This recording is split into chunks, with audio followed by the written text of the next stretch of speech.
First thing I always have to do is thank the organizers for inviting me to this wonderful organization. You have a beautiful campus here.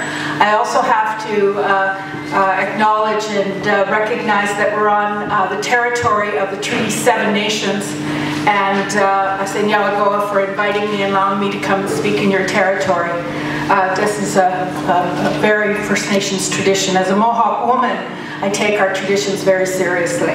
And so because I have lots, I want to go through these very quickly, and I'm not going to go into the detail of the slides. I'll just explain the focus because you can have access to them. I'm here to talk about First Nations, Inuit, and Métis communities in Canada and health care. Okay, now that's not working. All right, I'm not doing it right now. So, do I just roll it? Or okay. Okay, sure. All right, so I work for a national Aboriginal health organization, and my mission is to advance and promote health and well-being of First Nations, Inuit, and Métis through collaborative research, Indigenous traditional knowledge, because it's international, and building capacity-led initiatives. We have 6 major goals, and we do research, we increase understanding and awareness of our peoples, we develop relationships and work collaboratively. Everything we do in collaboration with partners. So we spend a lot of time building partnerships with First Nations, Inuit, and Métis communities across the country, with their organizations, with the political bodies, oversee the work that we do at the national level in Ottawa. And we support and promote access to health-related careers. We support, recognize, preserve, promote First Nations, Inuit, Métis traditional knowledge, healing practices, and medicine. So we spend a lot of time in communities working with the elders and with the knowledge holders to learn about how we can marry traditional practices and Western medical practices, and how not integrate, but actually weave them together so that they work simultaneously. There's some really good work going on in my home community. We're very lucky because I'm very gifted because we had the good fortune of being a Mohawk at Six Nations, and it's the largest populated community in Canada. We have about 22,000 people at Six Nations, and there are approximately, according to Assembly of First Nations, 633 First Nations communities across Canada, just First Nations. And so there are 3 populations. We'll go there. Oh, I keep doing this. All right, just a sec. Next. Okay, here we go. Really important, at the organization I work with, we have 3 population-specific research centers. We have one for First Nations, and it's the director oversees and only does research and works with First Nations communities only. And we have Inuit Tatavinyat, which deals with the Inuit in the far north. And then we have the Métis Center, which deals with the Métis peoples across Canada. We do this on purpose because we have to have a lens that's population specific. And I know I've been hearing Aboriginal, Aboriginal, and Aboriginal, and Aboriginal. It's in our name. We don't use that terminology very much anymore because we've been fighting long and hard. I've been at this job for about 3.5 years now, to ensure that when you're researching, it's specific, it's placed in context, it's placed in the land where people belong. And we think that's very important because there are so many distinctions. The diversity is so great across this country. And if you went to the far north in the Arctic and traveled across the Arctic, which I did do with the leaders, and it's so beautiful and it's so different. And one community in the East Arctic is very different from the West in the north. So, and I can tell you that the communities in northern Manitoba for First Nations and the communities in BC are really different. And so that diversity, we feel strongly that everything has to be put in the context of place. And so that's why we speak about, we don't use the term Aboriginal, and the federal government's paying attention. Things are starting to come out now with First Nations, Inuit, and Métis results instead of Aboriginal clumped together. It's more meaningful. So who are the Aboriginal peoples of Canada? Well, They're made up of First Nations, Inuit, Métis people, which I've been saying over and over. And if you remember anything, remember that, please. And go to our website, www.naho.ca, and you will see lots of information. There's 3 center websites and a general website.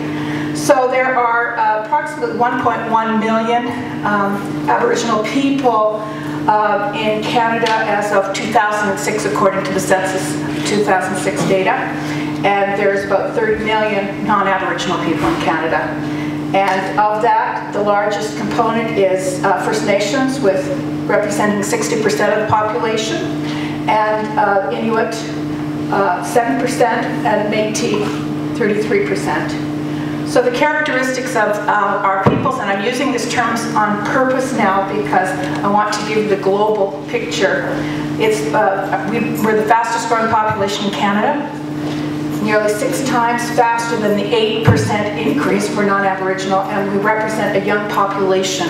The median age for First Nations is 25. The median age for Inuit is 22. And the median age for Métis is 30, which means half of our population is, for Inuit, is 22 years and younger.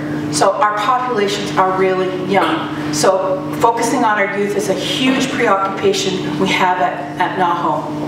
And I think that, so we spend a lot of time, we have a National Aboriginal Role Model Program, and we train them, and they go to communities and visit and talk about self-esteem, building self-esteem, and about living a good life, talking about traditions, talking about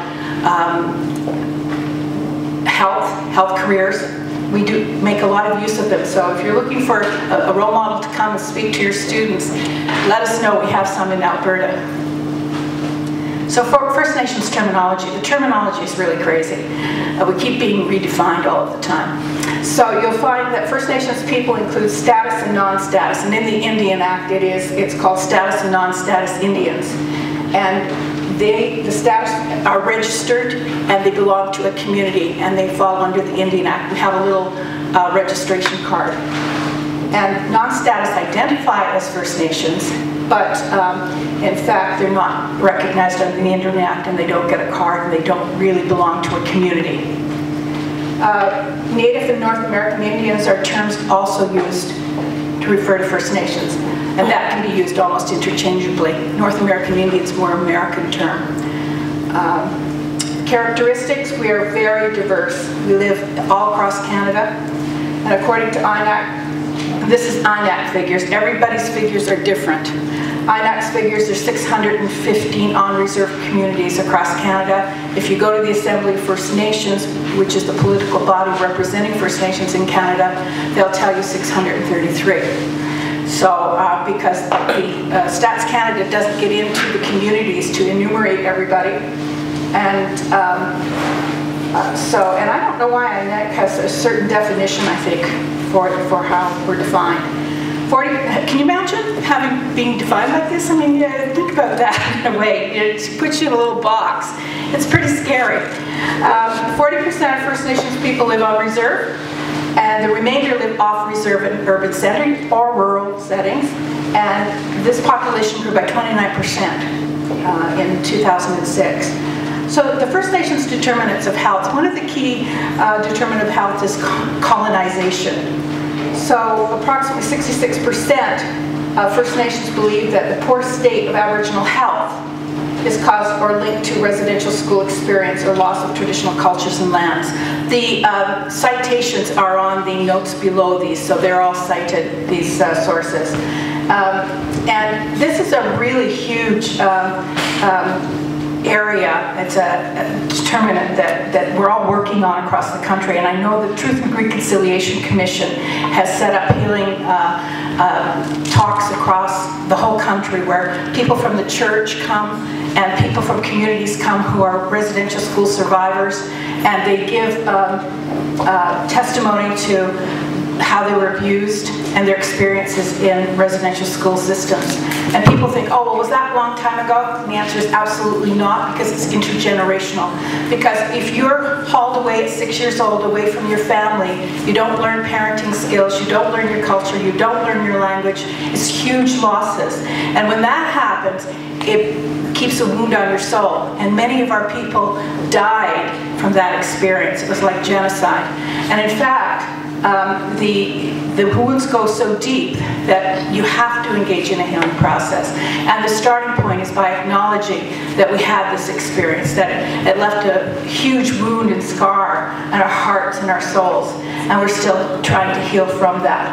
And so it's very much alive in our communities. The last residential school closed in Tofino, BC in 1981. So it's very recent.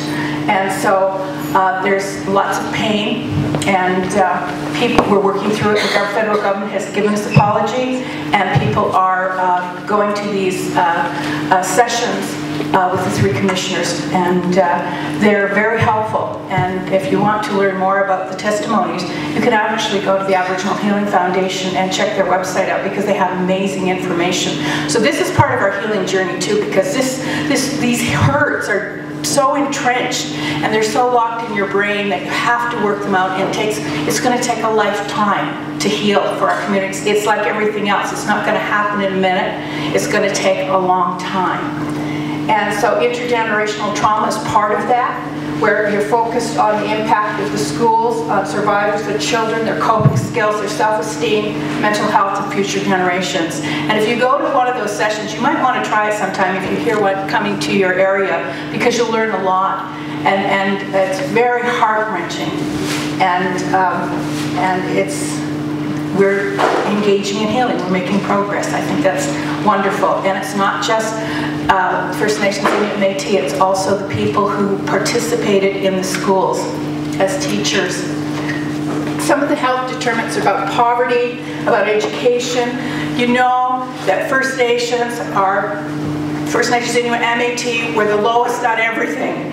We are the poorest people, we have the least educated people, we have high rates of respiratory diseases, sexual transmitted diseases, HIV/AIDS, obesity, jail, communicable diseases, stroke, you name it, we have the highest numbers. And so we are working on it though, and there's much, much hope. And our people are very resilient, because if you go into my community and you talk to our people, they want to talk to you, they want to dialogue, they want to share, and this is our way anyway. We do things in circles. We talk and we share and we honor people's perspectives, and it's a way of being together, it's a way of socializing, it's a way of life. So, but I'm not going to state, but again, other key health determinants for First Nations that are important are income levels. They're low, and children live in low-income families. Unemployment rates, 49% for First Nations, 34% for First Nations living off reserve, compared to 7% of the Canadian population. These statistics come from the 2006 Census Data Statistics Canada. So housing is a real issue in our communities. The 50% live in crowded homes. It's 5 times greater than non-Aboriginal homes. They need major repairs, and many of the First Nations homes are not smoke-free. We have the highest smoking rates in the country. But I want you to think about that, because why I explain so much about the residential school system, because when people are hurting and they learn negative ways and negative behaviors, and they use drugs and they use alcohol to diminish the pain and the hurt, and people get tired of feeling worthless, then you understand perhaps a little bit why other things happen in the communities the way they do. And it's not an excuse. There are many professionals who, I'm not an alcoholic, I don't drink, I don't smoke, I don't do drugs, and I'm healthy, and I've worked hard at becoming, and I work hard at working with our people across the country, and I work hard at working with our youth, and I work hard at trying to educate other people about our people. And so I think that there are many of us, but we're just beginning to become greater in numbers at a PhD level. There aren't many of us, but there are many students now in the system. I worked at the National Aboriginal Achievement Foundation. People are going back to become educated. They're working very hard, and they're doing great work. And with our role model program, we have 12 role models every year. They're young people, aged 13 to 30, and they're amazing. They give me much hope and inspiration. So there's the negative side, but there are always the youth coming up who didn't have to endure some of the negativity living in an alcoholic home or living in an abusive home. So the number with diabetes. 53% First Nations on reserve with diabetes, 40 years or younger, 65% are under 45. But most of the diabetes and issues are with our younger people. Lots of our young people have diabetes. We have higher mortality rates, and in Manitoba, undiagnosed diabetes makes up almost 1/3 of all cases of diabetes. Some of the issues with getting statistics is that not many studies have been done, and they're muddled by the term aboriginal, and so it's very difficult sometimes to get the studies in terms of First Nations, Inuit, and Métis in particular. There's no designators on any of the tests or forms, so we have to find a way of working that out. And then there's inconsistencies in how they're done across the country. So this is an issue that we're working on in terms of research. There are First Nations health service inequities. Health Canada provides funds for the delivery of primary health care services on reserve and non-insured health benefits. The level of primary care is less than that provided to Canadians through provincial to territorial governments. Non-insured benefits provide coverage for some drugs, transportation, dental, medical, supplies, equipment, vision, crisis counseling, but the level and type of coverage varies according to the regional offices. So it's not always what it seems. And we don't get all of this for free. We're still paying money for things like everybody else does. But it is a help, and even in the territories, there are some things because of the jurisdictional wrangling between the federal government not wanting to pay and the provinces, they then let us fall through the gap. So nobody will pay. So it's so we have that issue that we deal with all of the time. So progress over time. First Nations control over healthcare delivery on reserves is increasing. So that's good news. I know they're setting up the Minister of Health is working with provinces. They're setting up healthcare centers in each region across Canada, and through the tripartite agreements with federal government. So the first one that was set up was in BC. They're doing an extremely good job, and so we're working with different provincial governments, Saskatchewan, Manitoba, to help improve access to health. And we go in, we've got materials, we say, what can we do? We ask people, we dialogue with the communities, and we ask them what it is they'd like us to do to help. And then we help with materials, and we focus, because we have a lot of materials that we share, and about diseases and booklets and pamphlets and everything. So, and we have toolkits, and we have videos. And a lot of the youth are involved in them because that's who we use. We get them to work with us, and they're very active, and they enjoy it. So our priorities and next steps. Well, whatever we do, we have to work collaboratively. We want to ensure for First Nations provision of equitable primary care services. And it's a lot of dialogue, because what you have to do is you go to communities, you hold sessions, and we work with partners. So Canadian Institute for Health Research, the Institute for Aboriginal People's Health, they give out all the research dollars for health. I'm on their board of directors, and we work with them to ensure that the students, First Nations, Inuit, Métis across the country are getting to do community community research work. So we're building a cadre of researchers who can then work with the communities across the country. And so then we profile them. We have a journal called the Journal of Aboriginal Health. It's online, it's free, you can download it. If you like a hard copy, send us an email and we'll send you one. This version was First Nations Communities in Crisis. There are 3 issues of it, and it's all about healing, embracing the healing journey, language and culture as protective factors for at-risk communities, traditional medicine and restoration of wellness strategies, mainly First Nations Inuit Métis authors, and if not, there's somebody on the team, and it's with our people. So there's a lot of great research about our peoples going on across the whole country. We want to reduce levels of diabetes, cancer, and all of those diseases. We want to improve mental wellness and healing, because that's a huge issue with our peoples now across the country. It's going to take some time to get through it. We want to improve housing, community infrastructure. We want to integrate First Nations knowledge and healing practices at every level of care. This is really important because if you go to our community, you will hear stories and teachings from our elders. And they have lots of the answers. They have the herbs, they take, for example, at Six Nations what we're doing is we have a medical doctor who is a Mohawk, and she is a regular Western medical doctor, and she in our community works with a team. And we have a healer who can look at you and sense where there's a sore or an ache or a pain in your body. And then she then tells the herbalist, and they go out and pick the medicine to help you heal. So you can choose to do a traditional healing, or you can choose to do a Western healing, or you can choose to do both. And so it's a team approach, and it works exceptionally well. We've had a lot of difficulty getting that set up, but it works really, really well. And we're putting out a special journal on some of the work that's being done and some of the traditions, and I think it's going to be very exciting. The other journal we're going to do this year is on the healing. We're going to look at the Bio-Cybernaut Institute and healing techniques using alpha waves for forgiveness and for connection to spirit.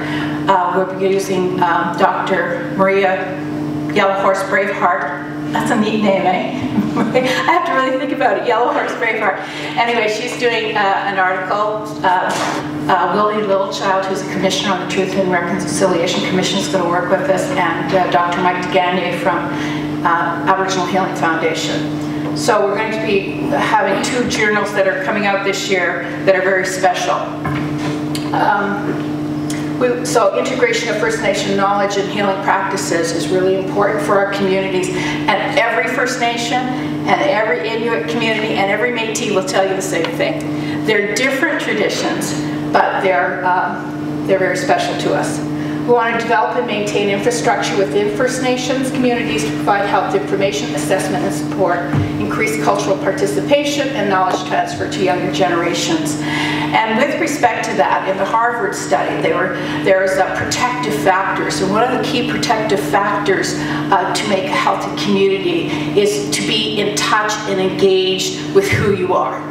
And that means knowing your traditions, and it really also means knowing your language. I don't speak my language. We weren't allowed to speak it when I grew up on the reserve. We'd had superintendents who would punish you, so my grandparents wouldn't teach us. We know words, but it's a loss. It's one of those things that you have to experience to really understand how.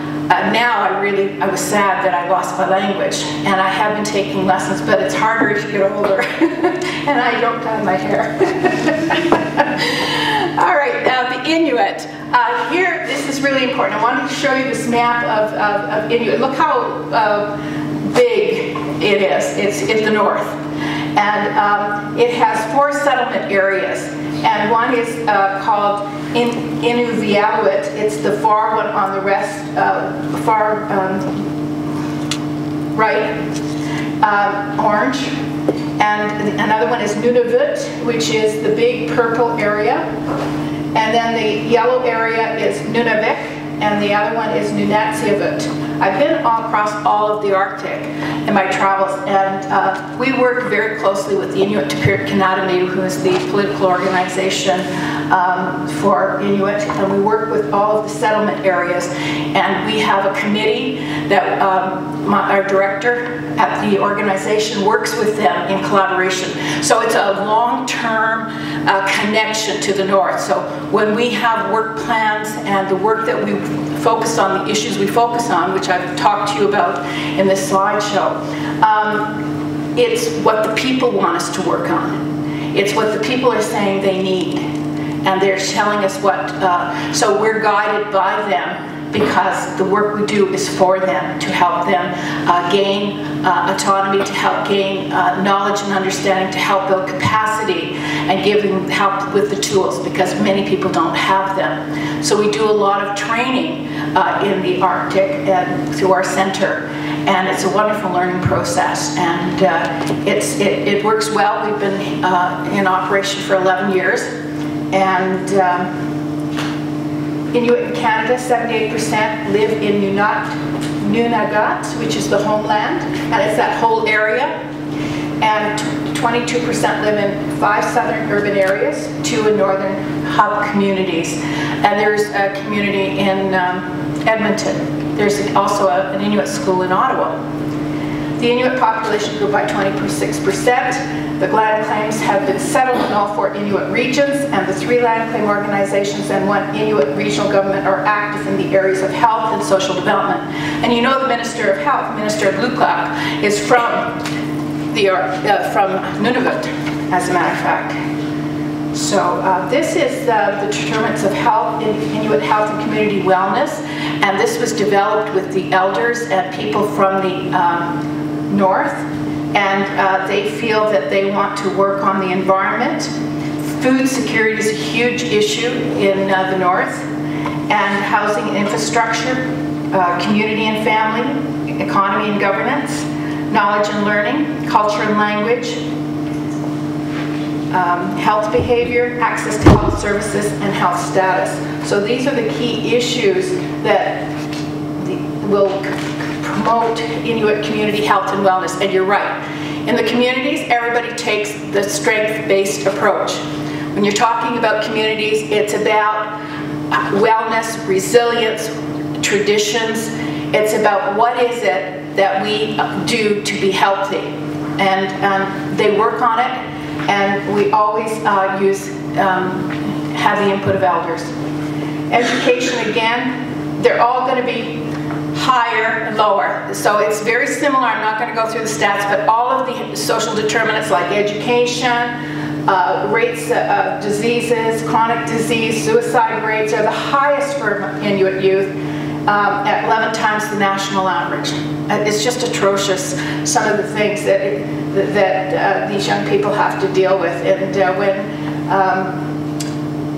you're up north and you don't have your traditional ways, because the land is changing so quickly with the environmental climate change. It's a big issue in the north, and you know, you can't take the same routes that you've taken forever, and you get caught in changing conditions there. So it's very difficult, and most of the people in the north have to eat country food. So they have to go, or they can't sustain it. The cost of food is so extravagant up north. I mean, I think I bought a little bottle of peanut butter at the store, and it was like $12. It was just, I couldn't believe it. And then the fresh food really wasn't fresh, so the transportation costs are amazing. A TB rate for Inuit is almost 23 times higher than the rate for Canadians. So TB's back, it's also back in First Nations communities. Infant mortality rate for Inuit communities is 4 times higher than the Canadian population. Income, again, they earn less, they have low-income families, and this is really, I found this startling, but I'm not surprised. Food security, insecurity. 70% Inuit preschoolers in Nunavut live in households that didn't have enough food. And the unemployment rate's high. And housing, crowded homes in need of major repairs, lack of affordable housing in Inuit communities, no homeless shelters in Inuit communities with extreme temperatures. So where do you go? Well, you go hang out at a neighbor. I mean, it would be nothing for me when I lived in my community to have, cousins come over and stay overnight, and it was like an extended family, and they stay, I think they're coming for a night. 2 weeks later, 3 weeks later, they're still there. But that's what we do because, especially in the north, you have to, and there's a lot of that. And then grandparents are very involved in child rearing. Inuit healthcare services. The Inuit Nunangat spans 2 provinces and 2 territories, and healthcare delivery systems that are very difficult, and they vary significantly. So there's a lot of differences from way far west to way far east. Very different climates, different terrain.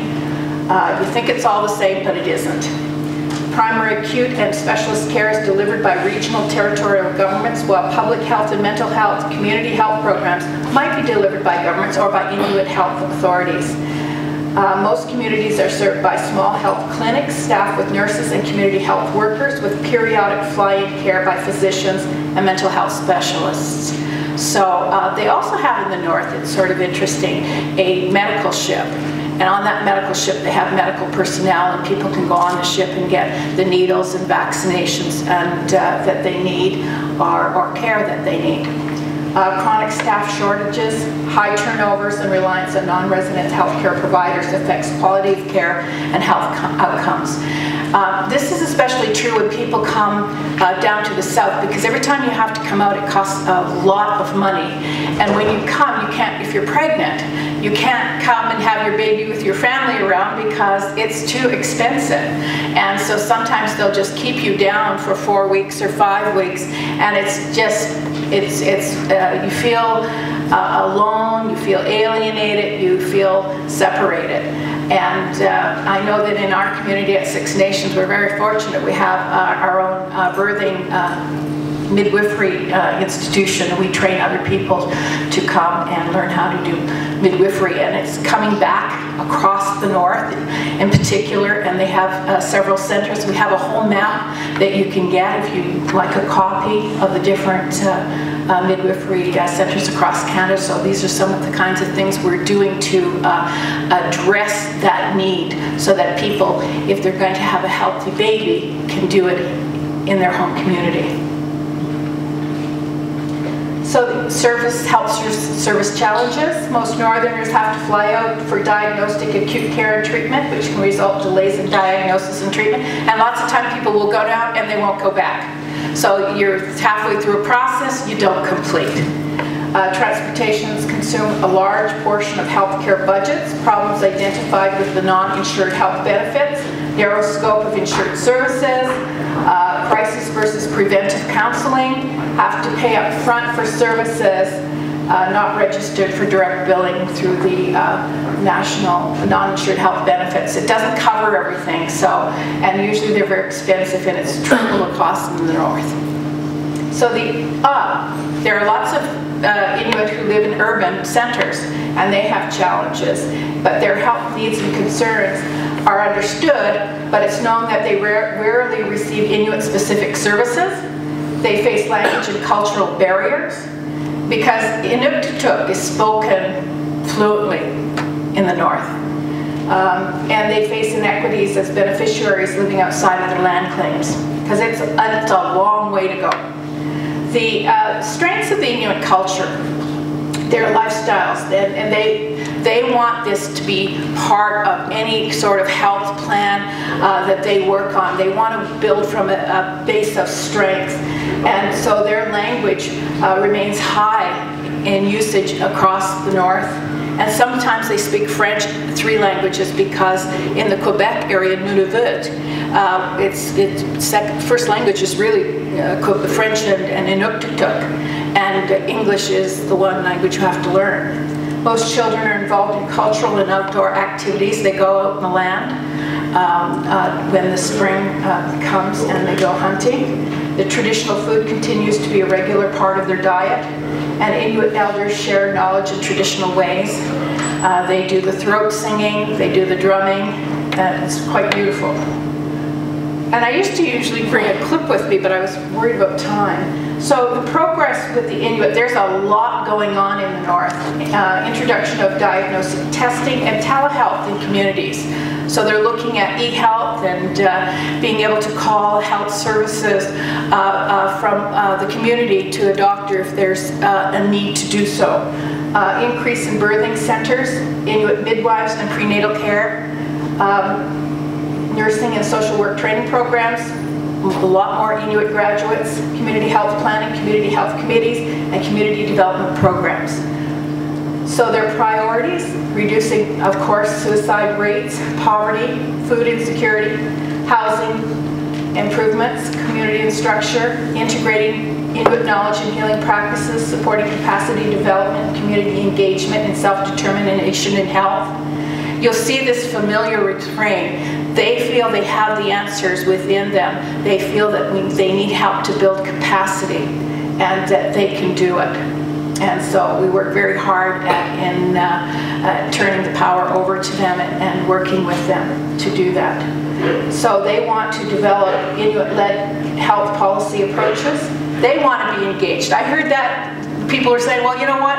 I'd like to be engaged. Why wasn't I consulted? And that's exactly what they're saying in our communities. If you're going to make changes in the healthcare system, you better engage us at the very beginning. We want to be part of that. So we do. We have sessions. We hold sessions. We have speaker series where people come and speak to us about what they're doing. Sustaining key resources of Inuit-specific health data, the Canadian Census and Household Survey. They've started a new Inuit health survey, and I think the first version is out. And I think if you looked at Inuit Inuit Tapir Kananame, you will, on their website, you would be able to see the results of that. Developing an Inuit identifier in Northwest Territories, Nunavut, Quebec, and Newfoundland and Labrador for health administration for the electronic health records, so that there's some consistency in identifying, because that's been the problem. We can't get data because there's no identifiers, and then there's no consistency in systems or hardware or software that people are using. So it's not comparable across jurisdictions, across districts. So people are trying to get together to make sure that there's consistency so that people can, using the same thing, and interpret and compare. The Métis are unlike First Nations and Inuit. They're not signatories to treaties. First Nations were. Inuit weren't, but they had settlements, land claim settlements. Métis have not been considered as Aboriginal for jurisdictional purposes. And Métis have received federal health services or health benefits, such as non-insured health benefits. Instead, they have to, wherever they live, use the services of the provinces. I think there might be a Métis community in Northwest Territories that's different, but that's not the norm. So they don't have a land base. So there are provincial Métis organizations across Canada, and they've partnered then with other Aboriginal and non-Aboriginal organizations to get some health-related services specifically for Métis. So they have the same issues. Income is a determinant that's lower. They make less, low income, and employment rate. Métis determines the housing, the same thing. It's not so, though. They don't live in crowded housing. It's the same as the non-Aboriginal population, but they're 2 times more in need of, or that's significantly lower than Canadian life expectancy. So the progress over years, there's greater recognition of health disparities for Métis, and there hasn't been any Métis-specific health data and information. The true extent of Métis health status and disparities is difficult to know what's accurate. But we're working on that. We've worked with Statistics Canada. We've had some of our people go over, and we've set up new database systems at Naho. And we're going to be sharing that, of course, with Inuit Tapir Kananame, because that's the political body who will make good use of the information. Whatever we do for the people. And so also Métis provincial organizations across the country are partnering with universities and other institutions and provincial governments to link registry to provincial health administration databases so we can get a more accurate account of who's doing what. We need the numbers. Just like you say, you don't have numbers. We don't either. We really don't. So we're working very hard on finding a way to do that as a research and health promotion organization.